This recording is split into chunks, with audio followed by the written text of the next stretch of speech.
Баршаңызға сәлем, менің арнама қош келдіңіздер. Сіздермен Нұрайым. Бүгін сметанник пирогының рецептімен бөлісетін боламын. Менімен бірге болып, видеоны соңына дейін қарап, қолдап отырыңыздар. Ең алдымен ұн мен разрыхительді араластырып алатын боламыз. Сонан соң бетіне сары майымызды салып, қолымызбен араластырамыз. Ұсақ ұнтақтар жасауымыз қажет. Енді бір ыдысымызға жұмыртқаны салып, сонан соң шекерді салып, жақсылап араластырып аламыз.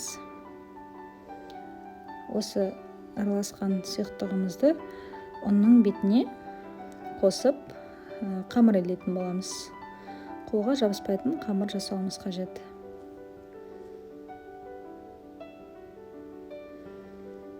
Дайын болған қамырымызды пакетке салып, 15 минутқа холодильникке қоямыз. Енді бетіндегі салмасын жасайтын боламыз. Ол үшін бізге қаймақ, жұмыртқа қажет. Екеуін жақсылап араластырамыз. Сонан соң бетіне шекерді алдымен кукурузный крахмалмен араластырып алатын боламыз бөлек ыдыста. Сонан соң қаймақтың бетіне құятын боламыз. Жақсылап араластырамыз. Крахмалды осылай бөлек араластырып алған жақсы. Егер болмаса, қоспауларыңызға да болады, міндетті емес негізінде.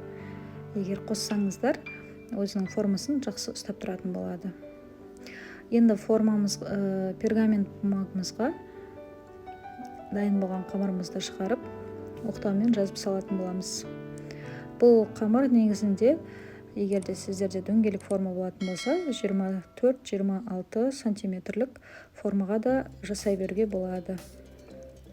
Қолдарыңызбен ыңғайлырақ болса, қолмен жасасаңыздар да болады.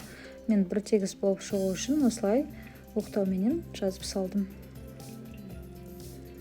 Жан жақтарын кесіп, біркелкі етіп жасап шықтым.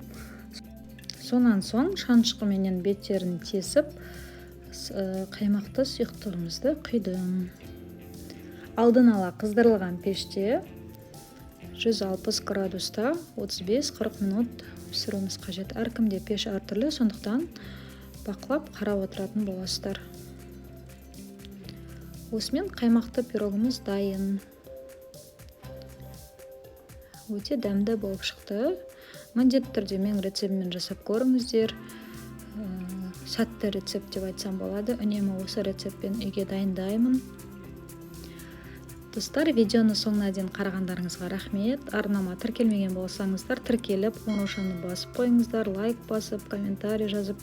Сіздердің қолдауларыңыз мен үшін өте маңызды. Менімен бірге болғандарыңызға рахмет. Алда әлі де күшті рецепттер болады. Арнамнан алыстамаңыздар. Сау болыңыздар. Сіздермен болған мен Нұрайым.